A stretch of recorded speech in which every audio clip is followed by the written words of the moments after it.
shadam makhnisa adan tenya kani situmina Ona Oromo lo shadam makhnisa adan tenya kaya nasitu garsisa Pontu Oromo lo shadam makhnisa adan tenya kani situmina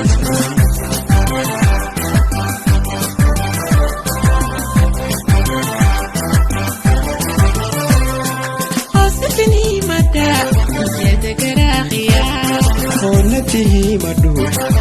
dagarati mana ran saudar dalaleti Atunya kita sahiyu manturida Jalalti berkida asin jalada oneti yara anil sinjala oneti yara na tampayam te sabunu mati gerti jalalana tamta Atunya kita sahiyu manturida Jalalti berkida asin jalada oneti yara anil sinjala oneti yara na tampayam te sabunu mati gerti onin to jalalana tamta Mamari me bulotiya mamari me ini tu bersisa syakudi Mamari me bulotiya mamari me ini tu bersisa syakudi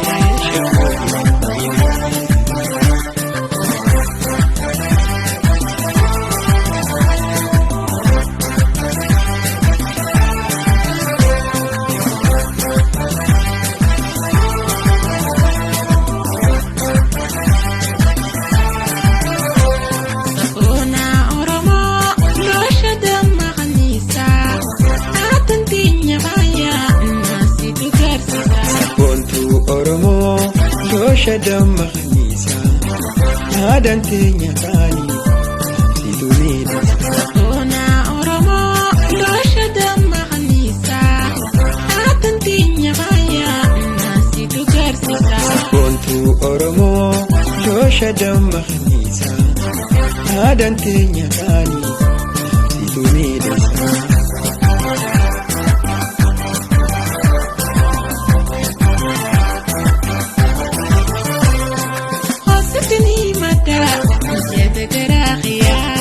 Honatihi madu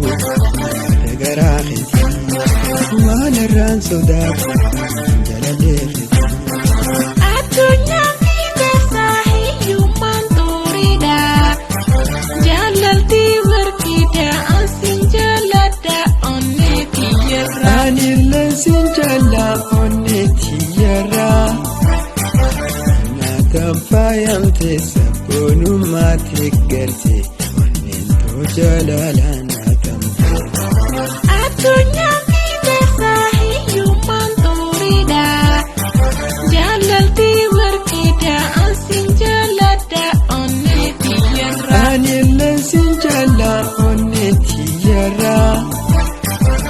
na tampayam te sabunu mati gerti onin to jalalana tamta